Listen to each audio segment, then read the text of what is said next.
Listen, ladies and gentlemen, thank you very much for coming today. It's always a bit tricky to ask people to come at 3 o'clock, but Julia is flying off to New York tonight, so she especially accommodated us, so we should be very grateful. And is, of course, not the quantity, but the quality. So I hope that all of you will enjoy her incredible story, half of which I know, half of which I will learn in a minute, and be staggered and be amazed. And I think that also what Julia is going to do will probably also astonish us. So we look forward greatly to her telling us her story. And the format is very simple. I lead with a couple of questions, and then I'm going to maximize the time for you, the audience, to ask her and interact with her. The aim of this center, of this China exchange, is in fact to give you a maximum opportunity to interact with exceptional people who have made exceptional contributions or successes in their own fields, whether they have direct or indirect references to China or the Chinese. I dare say that Julia will have something to say about the Chinese because she's in the business of art and she's involved great Chinese artists, in particular Ai Weiwei in her pavilion, and I'm sure that that would impinge upon the story today. And that's what we want to do, to engage younger people. If you're going to sell it as a China exchange with a China-centric story, you're going to put off a lot of people. And I've been to so many China conferences where they're absolute dull as dishwater, and I never, ever want to go and do it. Here, however, we adopt a much more informal and relaxed atmosphere. You have complete free speech. And the only thing I ask for is that when you ask a question, can you make it intelligent? Otherwise, we'll pass you over to somebody else. Without further ado, can you please, first of all, join me in welcoming Julia Peyton-Jones to China Exchange today.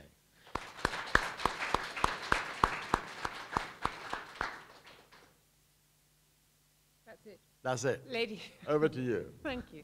Well, firstly, it's a great honor to be here. And it's also a great honor to be in a place which is new, which is starting its cultural history. Although David, of course, has a very, very significant association with the arts internationally. And we first met, I should just explain to you a little bit the context of how we first met. One of my trustees rang me in the early 90s, I think probably like something like about 94? 94, 95, yes. 94, 95. And said, Julia, would you accompany your patron to the Venice Biennale, the Art Biennale, which just opened last week? And our patron was the Princess of Wales, who was very, very, very famous at the time, and of course remains to this day.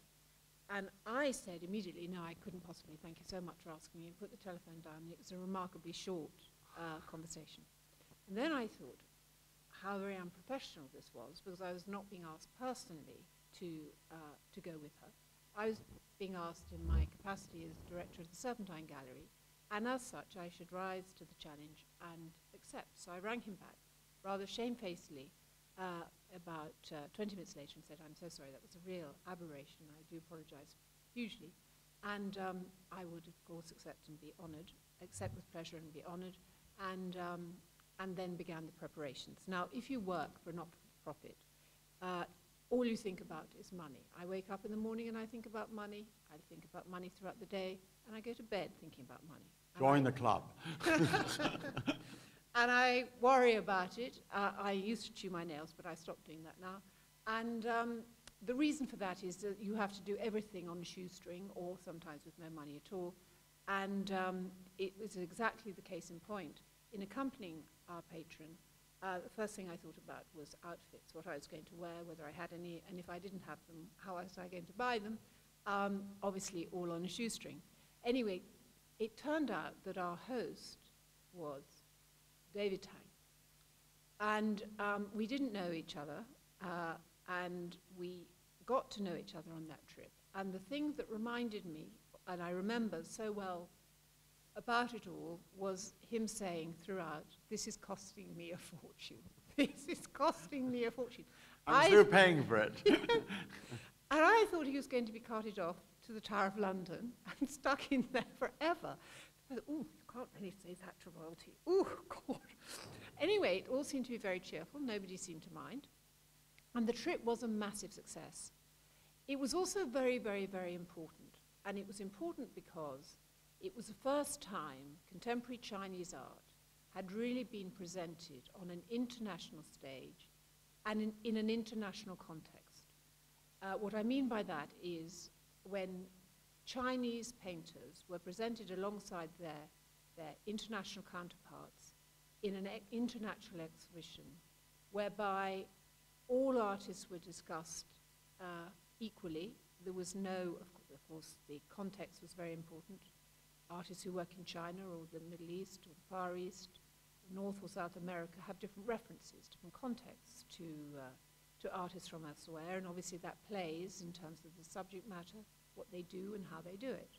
But nevertheless, it was a very, very, very important moment. It's true to say that in the main, the West was less familiar with contemporary art from Asia, and it was really the beginning of what, of course, became the most extraordinary flowering of culture and an immense appreciation all over the world about the work that is being made by these extraordinary range of practitioners. Much later, welcome, Lady Tang. Much later, I was told, by the way, since we spoke earlier this morning, that this whole occasion was light-hearted and informal, so I'm treating you at your word. Much later, we organized an exhibition called China Power Station at Battersea Power Station. And just before I go into the hinterland of that project, which was extraordinarily ambitious and very, very exciting, I should explain a little bit what the Serpentine is, what it does, and why I think it's incredibly important, and why, after 24 years, I still go to work every day thinking about money, but also thinking about the enormous excitement of really visual culture. And I'm very, very privileged to work with brilliant people, to have brilliant friends who work with brilliant people, our hero on my right, and many other people who support us in a wide variety of different ways. So the Serpentine Gallery, I'm making no assumptions for any of you, so please forgive me if I'm telling you things that you already know, is now 2 buildings, beautifully and perfectly formed, small, in the Royal Park of Kensington Gardens. And the Royal Park of Kensington Gardens, as I'm sure you know, is not a street or a square. It is a gorgeous, gorgeous park in the centre of London. And it is, the 2 buildings are the size of a very large domestic house. And we have 5 strands to our programs: art, architecture, design, education, and public programs. We have over 1.2 million people a year. And we do a range of programs for those artists who are established and those who are emerging. And I suppose the thing that defines us to a degree is that we have an annual architecture commission. And that commission is unique worldwide still after 15 years, and we're now it's the 15th anniversary of the commission. And we also have a very significant commitment to design. So it's against this backdrop that we organize China Power Station. Battersea is the largest brick building in Europe.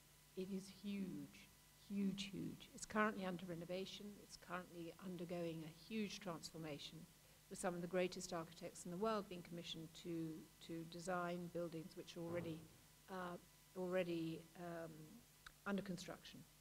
But at the time, it was a ruin, absolutely a ruin. It's the same architect who designed Tate Modern, and distinctive, of course, by the 4 table legs that stand up in the air. And I can tell you, I've been to the top of those chimneys on a very shaky goods lift, and it's truly terrifying, and I hate heights.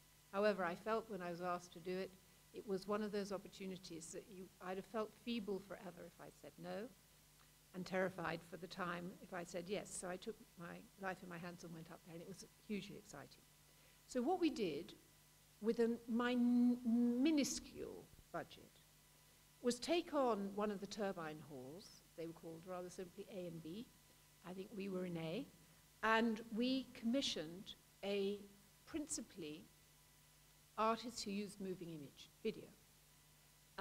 Now this was actually turned out to be a rather brilliant strategy, and by that time I was working with Hans-Ulrich Obrist, who's co-director of the Serpentine, co-director of exhibitions and programs and director of international projects, and I'm director of the gallery and co-director of exhibitions and programs. And although it's very lengthy, this title, both these titles, they actually describe what we do incredibly well. So we came up with this idea that it was going to be about the moving image. So it meant when it rained, which it did, and the water poured through the roof, ran all the way down the stairs, quite literally, it was also very beautiful because the images that we presented were reflected in these pools of water that lay everywhere. And it was the first time that Vassy Power Station had been open since the building closed, actually ever. So it's the first time the Vassy Power Station had ever been open to the public. And we showed, I'm going to read out the artist list because I'm sure you're going to know all of them. And I think about it with immense fondness, not least for the very significant challenge it presented. Ai Weiwei is probably the most famous artist. He was then extremely famous, but he's globally renowned now. Cao Fei, Chen Liaoyu, Chen Zexang, Zhu Dexin, Huang Yongping, Jia Zhang Ke, Zhang Zuan, Liang Yu, Liang Wei, Lui Dong, Lu Chensheng, Zui Angxiong, Sang Tao, Wang Jiawei, Zhu Tang, Zhu Zhen, Yang Pudong, Yang Zhenhong, Zhang Pei, Li, and the architects Ma Qinyong and Yung Ho Chang, and the curators Yu Ning and Pi Li. I hope some of you know some of them. They were extraordinary, and they rose to the challenge, and we did this whole project for £350,000, which is in a way quite typical of how the Serpentine works. Should I draw All Chinese? All Chinese, of course. It was China Power Station. Well, at that time, was it owned by Victor? Yes. Yes. Who then became a great friend. Yeah. Whom? And is a great friend of yours. Yes, I had dinner with him the other night, and So so did you. But she's much cleverer than me. She squeezed a lot of money out of him. I only squeezed a dinner out of him. But at the time, the power station was owned by a couple of Chinese brothers from Taiwan, in fact. But they had the foresight of letting Julia use this space for this art project, which is highly commendable. Thank you very much. But it was really fascinating, and I suppose the thing that is less usual now, but is still galvanizing, is this idea of trying to make something out of nothing. So when David asked what was the title of my talk, since he is an agony uncle, I was rather relying on him to come up with something brilliant. I came up with this title, which is Big Ideas, Two Small Buildings and a Roller Park, the Serpentine Gallery's Unmasked. Well, I'm not sure quite how much unmasking I'm going to do, except to tell you how I think about money. And the big ideas, it's not only two big ideas, there are a number of big ideas, is what can you do when you have very little space and not much money? But also you want to be considered on the international stage and also make an international contribution that resonates not only with your colleagues who really know their subject, people, our peers, but also the public, because that's why we exist. We're a not-for-profit, we're an educational trust, and so we're there to inform and educate the public. And the programs are a wide range of, as I've said, artists who are established and those who are not. And the pavilion is really, I suppose, one of the big ideas that we've had. And we're now thinking about how that idea can develop and go into, reflect the 15th anniversary that we've reached for the project, but also how we can create a kind of legacy for it. So our thoughts have not turned to China, although I hope they will, but to Africa. And to Africa because there may be opportunities to do things there with the 15 architects we've worked with the exception of Oscar Niemeyer, who of course is no longer living. He died at the age of 103. And we worked with him at the age of 94. And at the time, I was very worried about his longevity, because 94 is a very significant age. But I had no need to worry, because he lived nearly another 10 years. And he did one of the most remarkable projects. I'd never been to Brazil. I'd been to South America, but not to Brazil. And when we work with architects on the pavilion, just in the way we discuss projects with artists, we sit across the table, literally, probably 2 or 3 times the width of this, and literally work on it. Work on the project, work on the proposals, and try and create something that will really, we can massage into some sort of shape that will secure planning permission, but also, importantly, be buildable, and that we can also fund. So the model that we've devised since we started the project without any funding is that we sell it, both for the longevity of the project, but also because it recoups up to 40% of the cost. So Victor Wang, who David talked about, took his office for lunch one day. They had decided to have lunch in the park. And he came across the Toyo Ito Pavilion, this gorgeous structure, and was fascinated by it, went in, decided he liked it, and bought it. And he relocated it after the end of its showing in Kensington Gardens to Battersea as the marketing suite. He then sold Battersea, as we've heard, successfully. But he missed the pavilion, so he rebought it and resited it in France, in the south of France, where he used it as part of his complex that David advised. It was one of his advisors, where it now still stands. So these pavilions are really all over the world. They are quite a lot are in the south of France. One is going, this year's pavilion is going to Los Angeles. We have patrons in Switzerland who bought them. One was displayed in Cork as part of Cork City of Culture, and it's since gone to Dubai, and so on.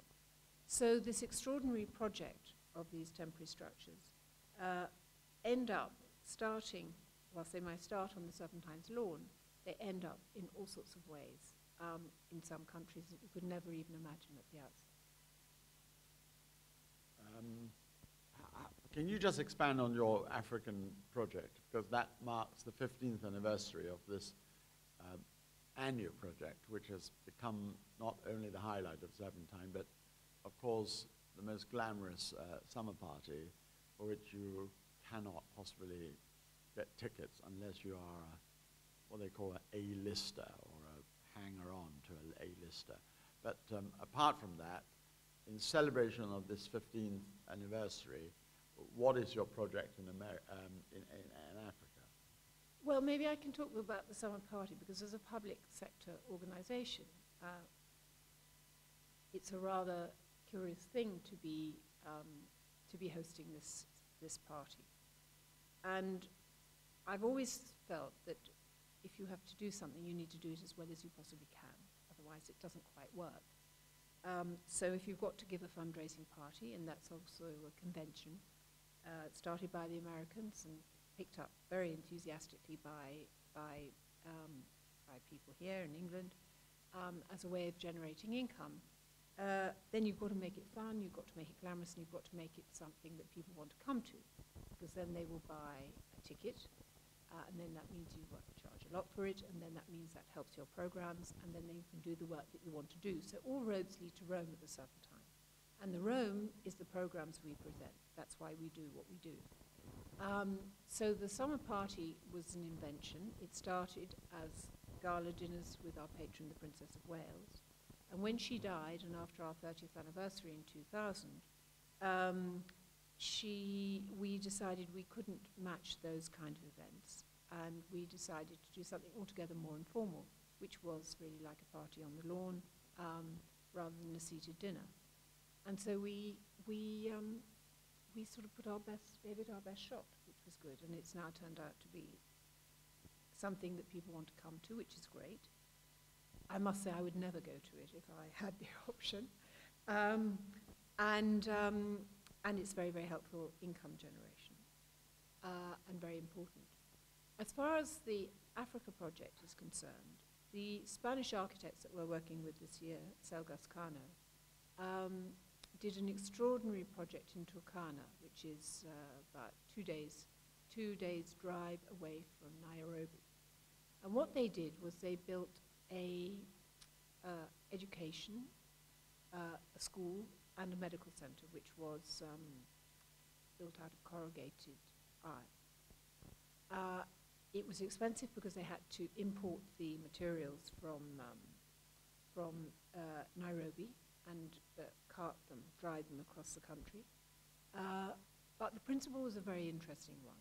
And when I heard about this project, I was very, very intrigued by it, because for a fraction of the cost that it takes to make a pavilion, it was possible to do something that was important for the community, didn't cost an arm and a leg, and that would, it seemed to me, possible in British fundraising terms, be something that we could achieve.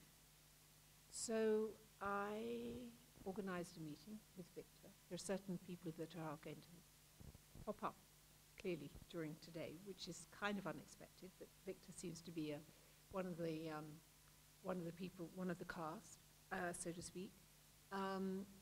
We co-opted a meeting where an African architect called Abdul Fattah Allah, a young architect in his early 30s, who had lived in a slum called Kibera Hamlets, or next to a slum. She didn't live in a slum, but next to the slum, called Kibera Hamlets, which is the largest slum, supposedly the largest slum in Africa.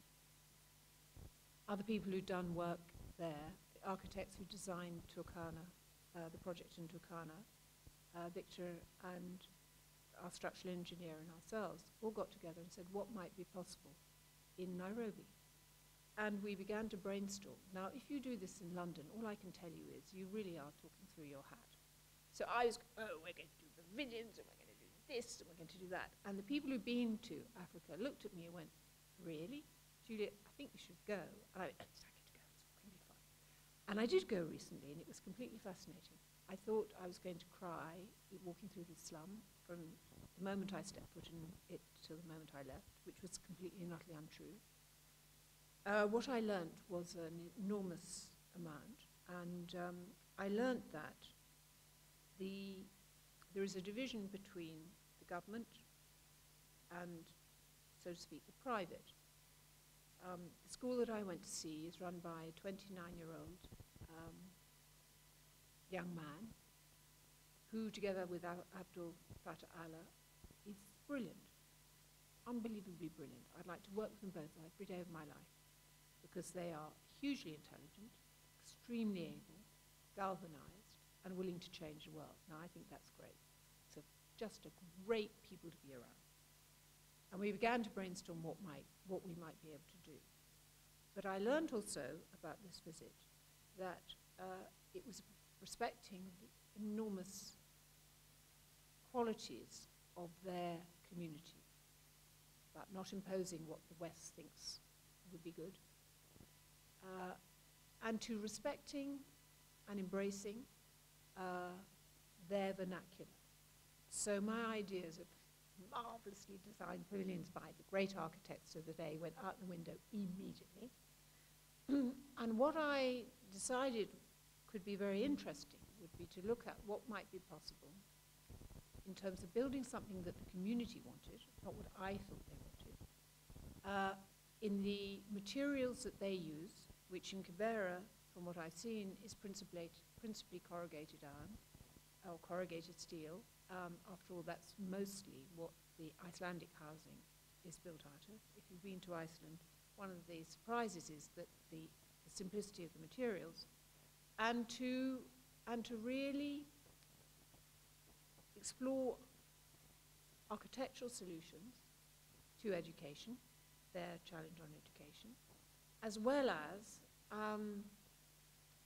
thinking about employment and education.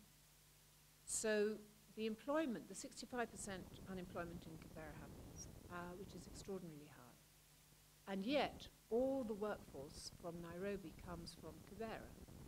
So that it means that there is an incredible opportunity to train people to do skills that they can use outside that community. There is also an opportunity, because it's a whole society made up of entrepreneurs,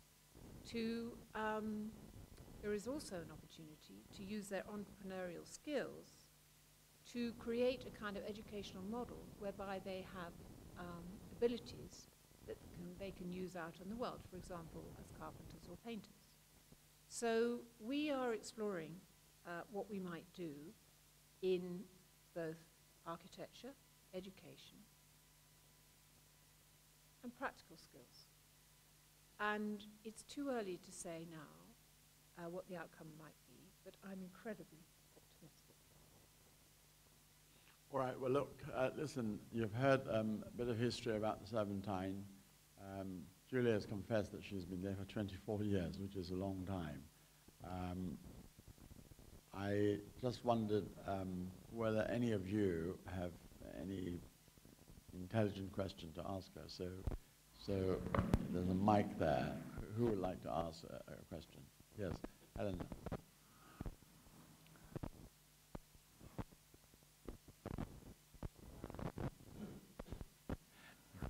If you touch the microphone, you're dead. I mean, not you are, but the microphone will go there. It's one of those terrible microphones where it works when it's not lit. So when you don't see a light, don't try to touch it because you then switch it off. So now, try. Yeah. Wait, hello? Yeah, well, you see, yeah. Yeah. Just don't touch it. Hi, Julia. Thank you very much for coming. And I work here for Sir David at China Exchange. And although we don't have a great number of people sitting here, but what I can quickly explain you is we have best young people who's working between China and UK they're running the best projects such as Chinese Visual Festival, which is ongoing, which includes many great film from China and influential artists' works displaying across different venues in London right now. We also have a great girl. She is actually, she was leading the V&A Circle project. We also have someone who is the consultant of Christie's outreach the Chinese market. So some collectors family member as well. Before everybody start to ask, I would like to ask if it's possible for Serpentine Gallery to collaborate with China Exchange, do some project together. And what do you see the potentiality of China Exchange, which is a 700 square meter space based in the heart of Chinese community? Thank you. I'm going to ask you the second part of your question first. Basically, China Exchange it can do exactly what you want it to do. There's no limits, really. I think the limits is in our minds, usually, and that is a limiting factor to anything. So, David, I know, and I'm sure together with all of you, has a very strong idea of what China Exchange could be. So I'm going to bat the question over to him to ask what you, David, want China Exchange to be. Right. Before I answer that, and if I answer that at all, I think the session here should be about Julia Serpentine Gallery. So why don't we have a question on that first, or at least get rid of all the questions pertaining to the Serpentine Gallery and Julia's historical commanding of that great institution. Yes. Okay, you first, and then and your leadership of 24 years is quite incredible, and you remain still coming up with new ideas, and that is just remarkable in London, where many people tire. So I must commend you, first of all, on your leadership at Serpentine. It was mentioned yesterday at the Carlos Acosta event that London really is a centre of the world when it comes to culture, and that is definitely the truth. I come from Nottingham, up in the Midlands, actually, And I keep trying to go back and live there, but culturally it just doesn't do it for me. And I survive a year, then I have to come back to London, otherwise it drives me nuts. Has the Serpentine a thought of doing events outside London at all? Well, you've got wonderful Nottingham. You've got your wonderful museum there, which is great, which is relatively new. Yes, we do. We do consider our colleagues outside London as importantly as those who are in London or internationally. Absolutely. And I mean, the Tate has an extraordinary program whereby they have a very sophisticated infrastructure about lending collections and so on. We, as you know, don't have a collection. So I think one of the things that came up very early when I joined the Serpentine was this idea that is about the attention economy, if I can put it like that, which really means that if you do a project in London, then it means that your colleagues who it might go to outside London don't get the same attention in the media because you've kind of stolen their thunder. Similarly, as we're all quite territorial and maybe even competitive, if a project opens outside London, the same thing applies. So there is a little bit of a kind of grey area about all of that, which does not mean to say that collaborations aren't possible. It's just that that is a factor. I mean, you know, there are wonderful, wonderful, wonderful museums and galleries all over the country, but not only museums and galleries, organizations that are leading the way in terms of culture.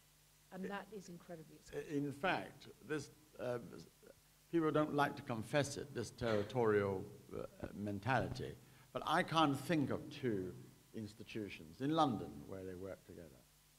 Can you?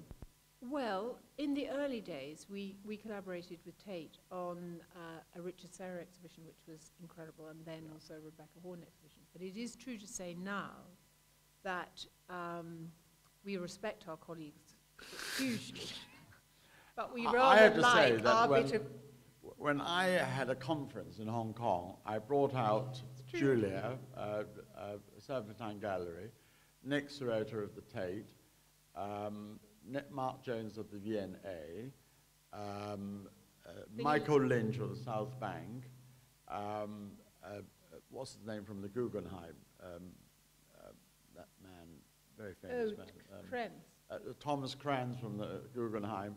Now, I thought they all knew each other. They knew, none of them knew each other. And I was absolutely astonished. I mean, of course you know Nick and so forth, but they never really collaborated. And now that you ask this question, I actually cannot think of two institutions in London collaborating. I mean, you won't get the British Museum working with the V&A. You won't get the Tate working with the Royal Academy of Art. And we had Charles Summerall Smith from the Royal Academy of Art. I had all the institution heads up. And they all shook hands. I thought they were all going to kiss each other. And they're all looking rather coy. And it has never occurred to me until now that we say this, that London is the center of this. But you talk about collaboration, Helen, asking collaboration. Nobody wants to collaborate with other people because they feel territorial. They feel that they want to capture and not share what they have. And that's a confession people don't like to make. But unfortunately, here is the case. Nobody here. Can anybody name two major institutions who work together?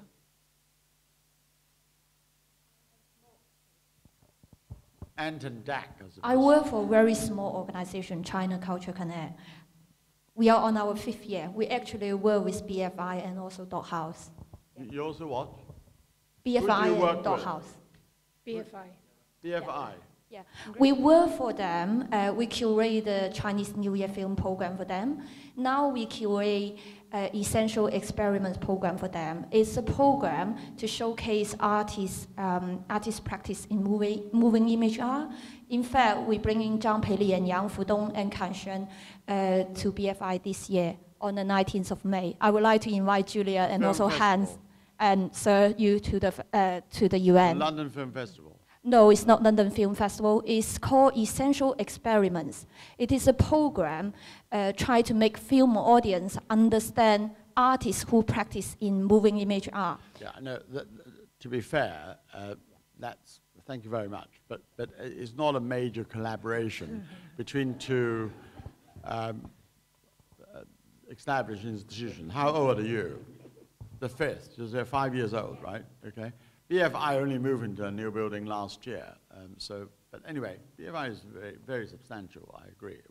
Some of the head is coming to talk very soon, and I commend you, and I hope that very soon. But presumably, they collaborate with you because they wanted a Chinese angle to what they have, okay? I'm talking about sharing information that exchanges between the two. But it's a very interesting thought, isn't it? It's very interesting, and I must, on behalf of all my colleagues, do a party political broadcast, ladies and gentlemen, and say that the picture that Sir David presents is not entirely accurate. We are very collegial at all times. There was kissing on this great trip, and in fact, all the directors slept in the director's dormitory as we thought flew, with each other, thanks you were to going to him, say. first class. Yes, and we didn't sleep with each other, obviously. Thanks to you, we flew first class. And there was some very ribald remarks about, if the plane had blown up, that culture in nuclear would have been killed overnight. I think British people are always much more polite abroad. But once they come back, the moment they get back to Heathrow, they get into their buses or their taxi, and they say, thank God, I don't ever have to speak to that person again. Yes, you asked a question. Yeah, I'm a curator and a consultant for the Chinese Museum, and recently so many Chinese museums was built, thousands of museums was built in China, and they almost have no collection, and also they have no idea to make it. So I always thinking how to cooperate with British Institute museums, and how to introduce the British museums to Chinese museum, and probably they can have some cooperation. I think it's different with if they don't with have your any side. collection, well, how can there be a museum? Excuse me? If they don't have any collection, how can they become a museum? That's what exactly we had in China.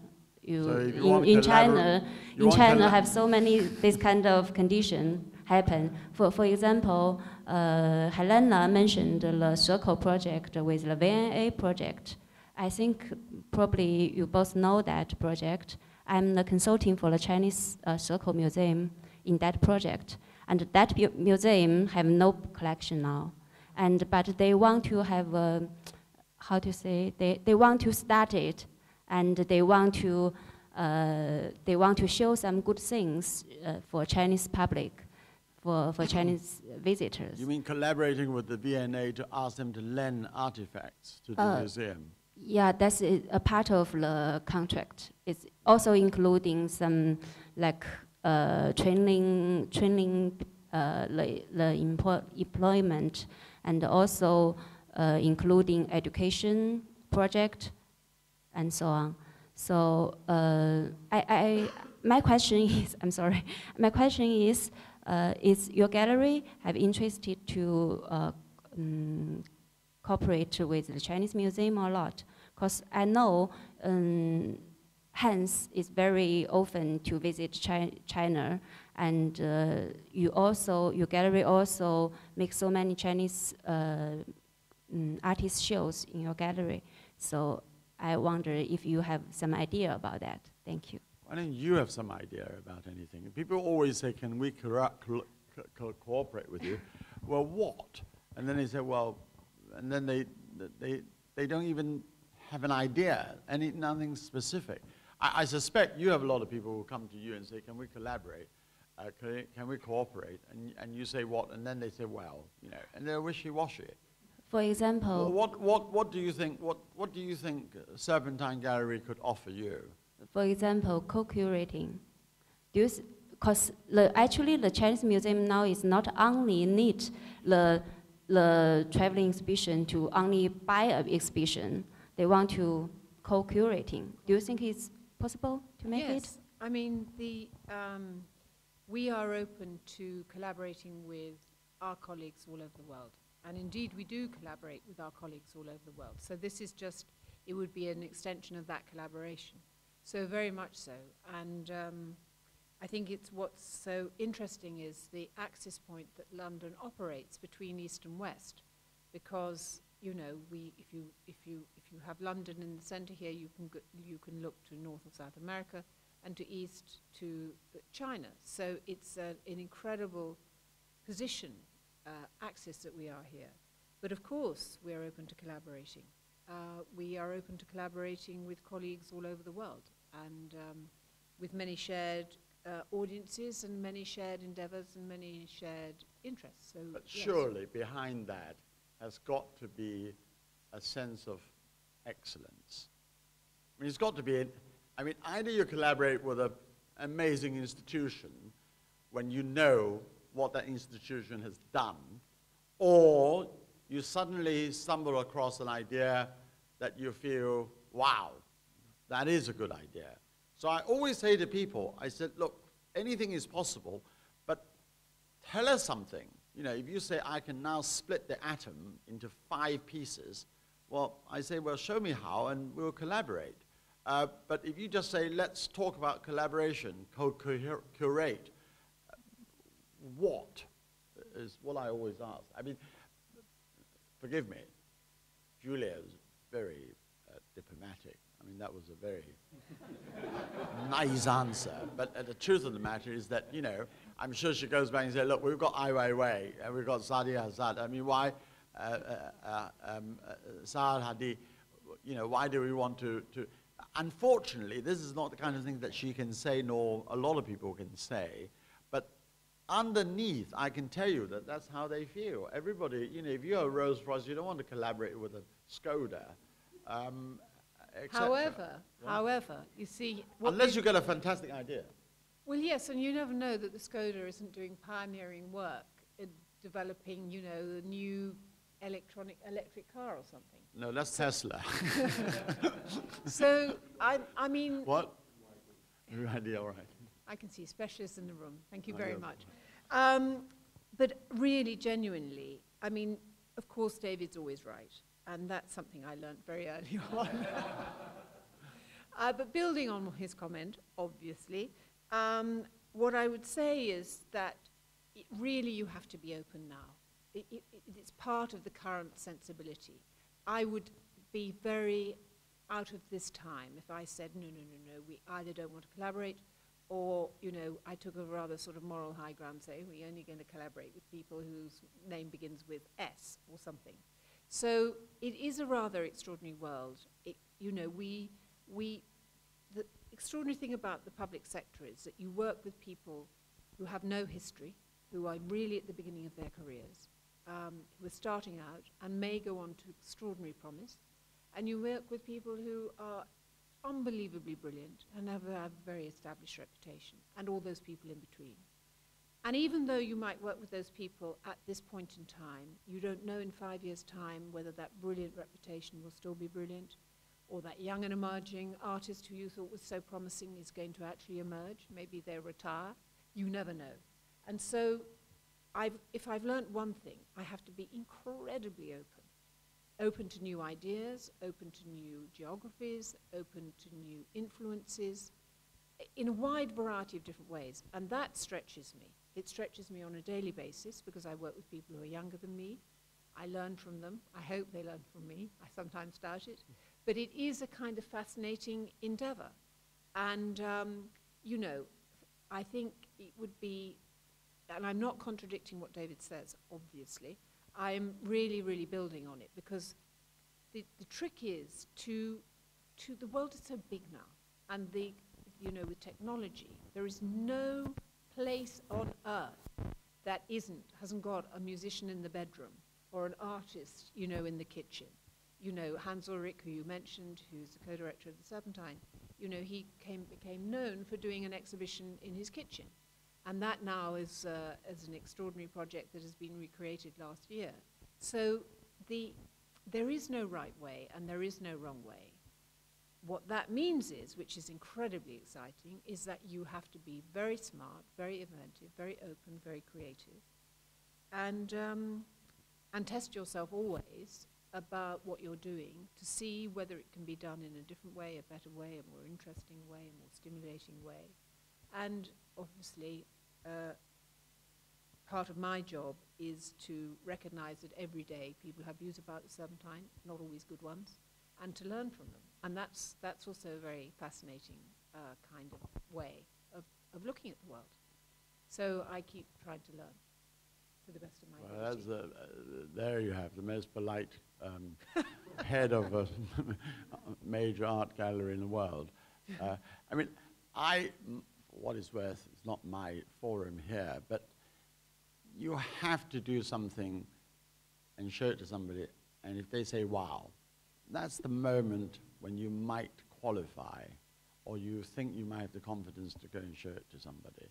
Because in art, the moment of excitement comes right at the beginning, and you see that in history all the time, whether they're Mr. Larry Gagosian, who's a professional curator, as it were, picks out the right artist to represent. Diaghilev, who picked out the right artist to build on the Ballet Russe.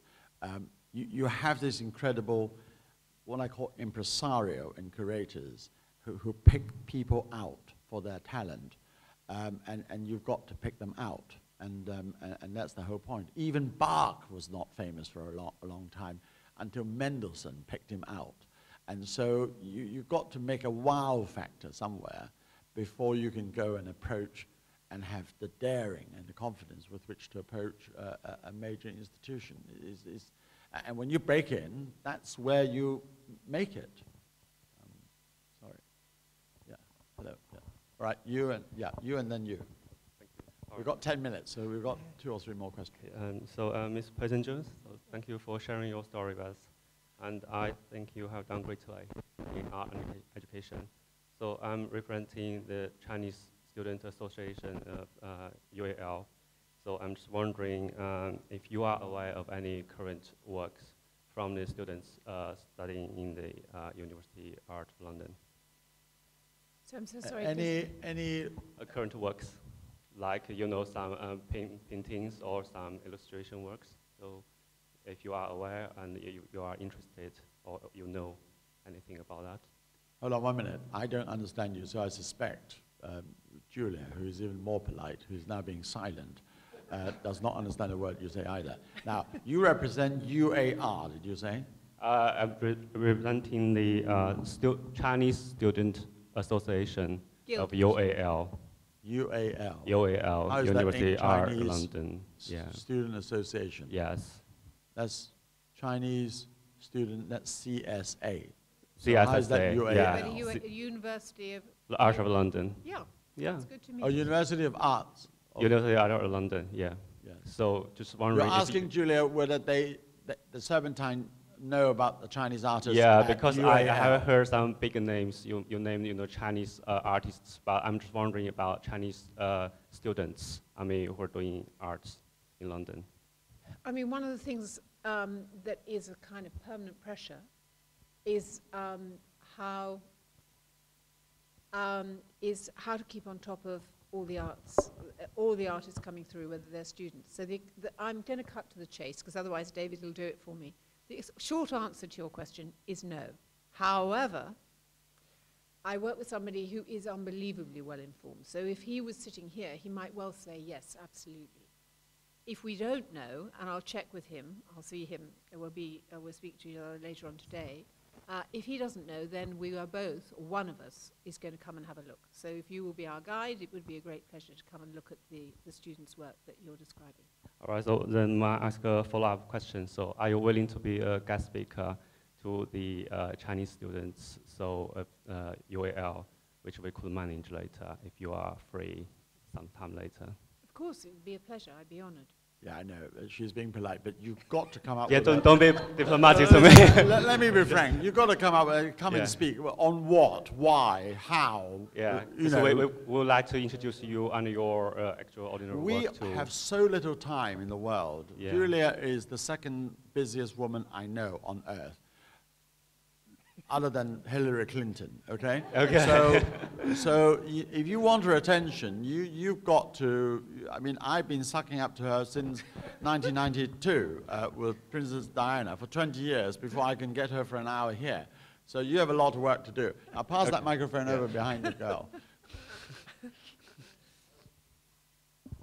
Thank you, Julia. I have a question about how our institutions are collaborating on this global scale. Because last year I went to Atkins exhibition at Sackler Gallery last summer, and then I realized that before and after the exhibition, Atkins has had exhibitions like touring in Germany, Zurich, Basel, and I've seen a trailer of his new film at the Marathon, and now he's having this show at New Museum in the States. So it seems that there is a force around to push the artists to kind of get popular at certain moments. So just wondering, how is it all connected, and what element would you take into consideration when selecting artists, especially young artists, to show at especially Sackler Gallery? Thank you. So is your question about whether the artists at Hans Ulrich's working with internationally, whether they show at the Serpentine? Is that the question? He's asking you how you decide. Oh, how we decide. pick Okay, well that's out very, okay, thank you. good artists who become more famous because they're with you, and then they go on to other things. So she's asking you for the secret of how to identify brilliant artists. A very good question. Not. Well, I think the answer to that is it takes years. And I can't remember whether it was Picasso or somebody else who said, you know, the reason that they, actually I'm going to paraphrase this so badly, I'm not even going to attempt it, but to cut a very long story short, when I took over the Serpentine, the program was very, very broad. It ranged from Jasper Johns or Giacometti or Willem de Kooning through to really young and emerging artists. And at that time, the word curator hadn't been invented, and so it was always co-opted by a committee, because the Serpentine was run at that time by the Arts Council, who, as you know, is the great funding body of the arts in this country. And that, of course, has changed very significantly, so that there are curators now, and there are 3 of us who work on the program. There's myself, there's Hans Ulrich, who's the co-director, and Jochen Volz, who's the head of programs. And we put an enormous amount of time and care and attention into it. We have lists and lists of artists, and we return to them all the time. We add to them. We never take any name off. And what is so fascinating to me is how a name might be interesting, and we might program an artist in 2015, but we may have discussed them for 6 or 7 years, and they've never got onto the program. So I always think of it, if I had to use a kind of more colloquial way of thinking about it, it's like organizing a dinner party with people who are 90 and people there who are 17. Now, you can do that if you have the right people sitting alongside each other. So what I want the people to take away from the Serpentine and have a sense about the Serpentine is about the programs we present. And it's a combination of artists, architects, and designers that I believe give the character to the institution. So there is a sense of what we stand for. We're like this, but we're not like that. And it's a very, very difficult thing to do. And we, as I say, we agonize about it. We have wet towels around our heads when we sit in a room. There's always wails about we never have enough programming time because we're trying to do other things which are more administrative. But it is the most important part of my job, and it's also the most fascinating. So I hope that answers your question. Okay, we'll have one more question. Anybody else with an intelligent question? Yes, pass the microphone to him. Thank you, Ms. Tang, and thank you, Julia. My question is, you mentioned about funding several times in your speech. I mean, that's kind of surprising to me, because I thought as a famous gallery, in the UK and also well-known in the world. Funding shouldn't be a problem. My question is that, I mean, now in China, lack of funding is not a problem. There seems to be too much funding because there has been too much speculation and prices has been pushed high artificially sometimes. So my question is, I mean, what's your advice to art operators and even artists, I mean, in China when they are confronted with this, I mean, crazy money game, and how they maintain their artistic integrity and bring out eventually a good gallery and also good artworks. Thank you. Well, I would divide it into two. Firstly, I would keep the artistic integrity on one side, and then I've always adopted a very, very good fundraising model. And we rob banks. We do it very regularly. We do it every Friday. We discuss which bank we're going to rob. It's a joke, by the way. Before somebody rings up the police and us, and I was it Hatton Garden 2 minutes ago? Exactly. We do rob banks, not literally, but in a manner of speaking. We decide how much money we need to raise and get on with it. But I feel I'm not shy about raising money. I like it because it allows us to do what we need to do. And I suppose I would say to anybody who was trying to run an institution, you need to go into a quiet room with yourself and decide the degree to which you are prepared to fundraise, what your appetite for it is, and whether you think that your appetite will grow over a period of time so that you'll be able to secure the money you need to put on the shows that you want to put on. I took that decision very early on in my professional career, so for me it was relatively easy. And some people still find fundraising either irksome or unacceptable or too difficult. My own view is that if you have a community, and a community is really just two people, you already have possibility of generating support. And it's being very tough and single-minded about it and hardworking. But in tandem with that, really deciding what drives you, any of us. Because identifying what that is will really ensure that you're able to sustain a program over years, in my case over decades, and be really fascinated by it. I'm still fascinated by it. I'm always hugely impressed by my own lack of knowledge, which seems to be infinite. And so every day I try and learn something. And every day, I mean, I like difficult challenges. I like trying to do something which I think is really impossible. And then it's sort of fascinating if it works out. And also, within that, there is, of course, an idea that you can take a risk and it might fail. And if it does, you know that's okay. Anyway, big business is always talking about failure, saying how they have to embrace failure. So, why don't we? Well, I'm afraid Julia has got to go to New York. In fact, today, Norman Foster had to go to New York. I'm sure that when Susan Dateby comes, she's going to go to New York. It's not that funny. But may I thank you all for coming today, but much more importantly, for me to say, first of all, that I've adored Julia as a friend, but I am in equal measure an adorer of what she has done and stuck at an institution which has grown and grown in its stature through her sheer determination. And I know that you know today from the way she speaks is that she, although quiet and courteous, has got a determination which is absolutely made of lead and diamond and indestructible substance. And I know that when she operates, she is very decisive. And when my wife and I go and see her, we enter this pavilion with great trepidation.